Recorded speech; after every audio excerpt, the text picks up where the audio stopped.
Hello, I'm Lorena Julio from Argentina. It is a pleasure being part of this session on accessible art across the world. I'm the co-founder and president of Fundación Comparlante, a non-profit organization that promotes the rights and the development of people with disabilities in Latin America. Today we want to share with you some experience regarding accessible art. We use art as a tool to promote the person with disabilities rights and also to create awareness and to sensitize the society. We have been working for the last 7 years on this topic. First, we developed a program mainly focused on access to education for blind people, and then we understand the power of art to create awareness, and we start to developing different programs in Fundación Comparlante to create an impactful, a deep process of awareness in Latin America. So today I want to introduce you one of our programs, which is called Sentimos. That's in Spanish, of course, but Sentimos means we feel. We Feel is a photo exhibition in which we portray people with disabilities doing the daily life activities, you know? If we want to promote the capabilities of people with disabilities, if we want to break down stereotypes, we need to show the society what people with disabilities can do, you know? In Fundación Comparlante, we are always focused on the possibility. Yeah? So what we did in 2019 is developing this photo exhibition. It was the photo was made. The photographer, the name of the photographer is Carla Coria. She was part of this project, and during 1 year we present this photo exhibition in the city of La Plata, which is the capital city of the province of Buenos Aires in Argentina, South America, and more than 13,000 people visit the exhibition during 2019 on site. Of course, due to the COVID situation in 2020, most of the people access to the photo exhibition through our website. So, what was the main point of this photo exhibition? As I say, to break down stereotypes, you know, negative stereotypes. Why? Because these promote marginalization, discrimination. So what we did was to portray different persons. For example, a blind man, which is called Lelio. He's blind and he is a football player. So in that way, we show to the society how person with disabilities, how a blind person, a visually impaired person can do sports. No? We just need to add sound on the ball and it allows a blind person to play football, you know? And it promotes equality, you know, among us. Also, Lelio is a teacher and he has a radio show. And most of the people ask, how can a blind person be the leader of a radio show? And we say, why not? Of course he can. We have different personalities participating at this photo exhibition. Again, we feel that's the main point of this photo exhibition. And at the same time, we add some characters, some tools. There are some characteristics on these photos that make this art accessible for all. How can we make a photo accessible for a blind person? What we did was to include a QR code, so like those who visit the exhibition can scan the QR code and access to audio description. So that was the way that we involve and we invite blind people to visit our photo exhibition. At the same time, on the top of the photo, it was included a braille description. So, like blind people can also read the description through braille. And at the same time, it was like an awareness campaign, because when people who can see visit the exhibition, there was like braille on the top of the photo. So they ask, what is this for? You know, because most of the people have no idea about braille, no? So, but using these two elements, the braille description and also the QR code, we made this photo exhibition accessible for blind people, visually impaired, and it was really, really impactful. 13,000 people visit the exhibition on site in 2019. And they went through, as I said, sport, a hobby, you know, like leisure. What do you want to do? Okay. There was a dancer, for example. There was also a chef, you know, with intellectual. There was like a different kind of disabilities. There was a musician. She played the drum, and she's a wheelchair user. So in different ways, we show that we should all enjoy arts, and also we promote, you know, the right of access to art. We promote accessible art, but we show that this can be a reality.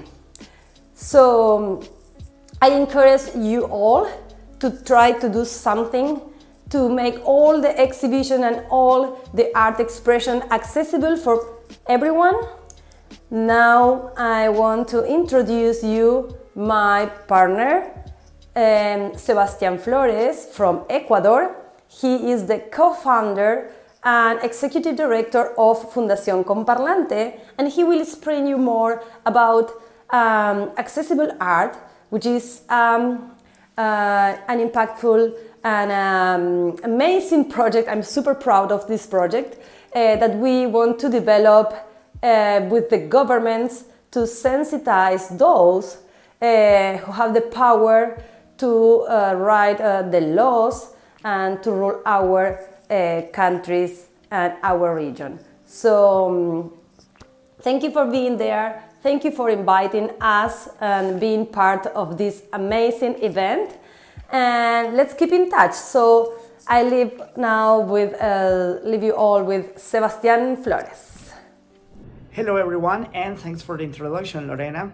My name is Sebastian Flores. I'm the co-founder and executive director of Fundación Comparlante, and I'm really thankful for this invitation to our organization to join such a powerful global conversation on art and accessibility, and how these two elements can drive tremendous changes among society, culture, and many other aspects of our life.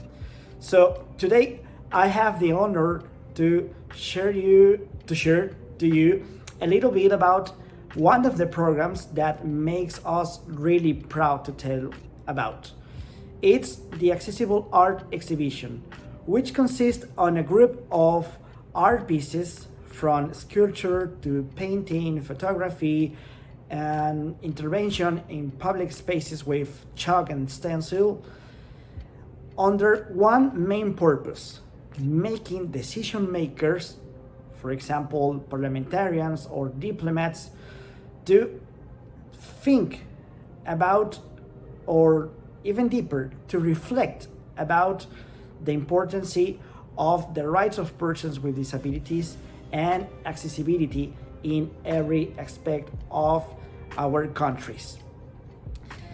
So usually when we go to a museum, a gallery, or any other kind of art exhibition, we usually find ourselves with a sign which says "Don't touch" or says "Stay behind the line." But at our organization, together with the Argentinian artist based in Colombia, Lorena Julio, we believe that art should invite people to get closer and closer and closer. Why?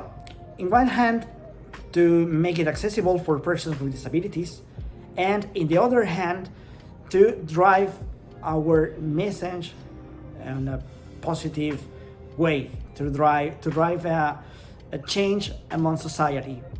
For example, our goal, once again, making people and those in charge of making decisions, of making treaties, laws, and legislation aware of the rights of persons with disabilities and how accessibility impacts our daily life. So this group of art pieces, just to give you some quick examples, are a set of cubes which at the outside show you the picture of a city, for example, the capital of one of our countries. But when you insert your hand through the hole, which is located at a perfect level, both for a wheelchair user and a non-wheelchair user, you can tour around and have a touchable experience of those barriers that us, persons with disabilities, face on a daily basis.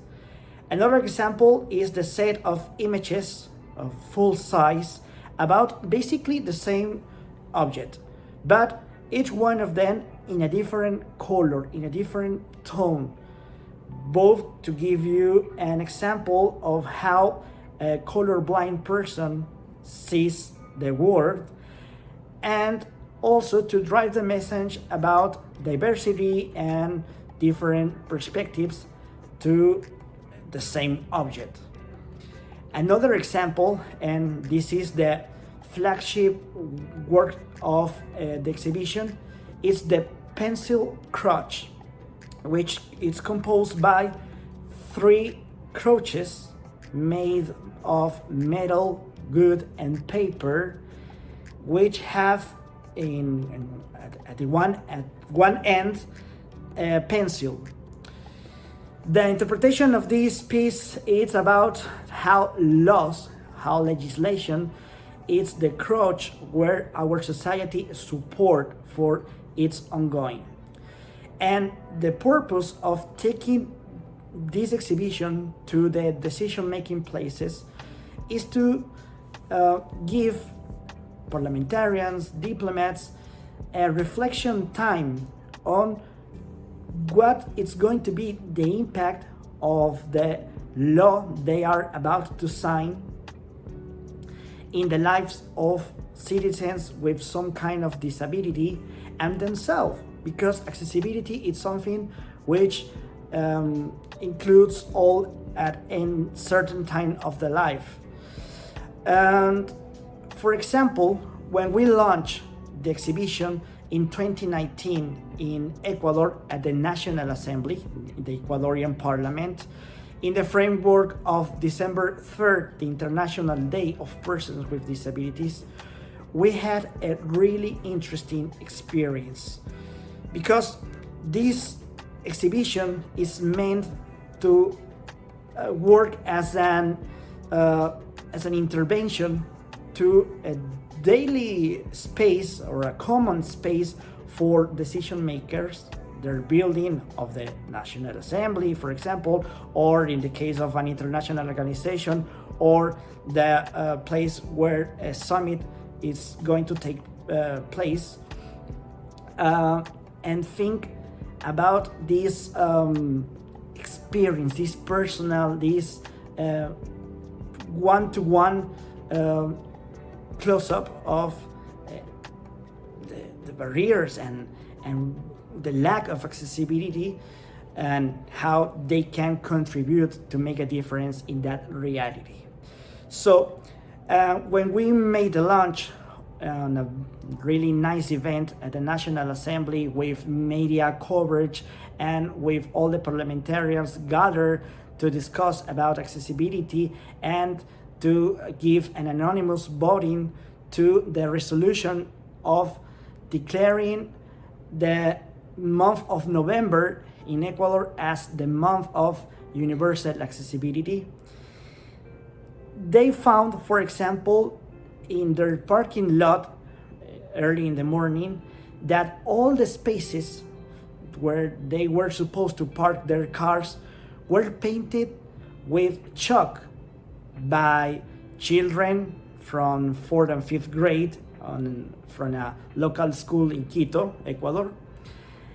And each one of the parking places had the international symbol commonly used to reserve a parking space for persons with disabilities, but with a characteristic of this symbol to be not just in blue, as is the common or universal non-color under the medical perspective of disability, but in a whole diversity of colors, and with the very children working in that art installation.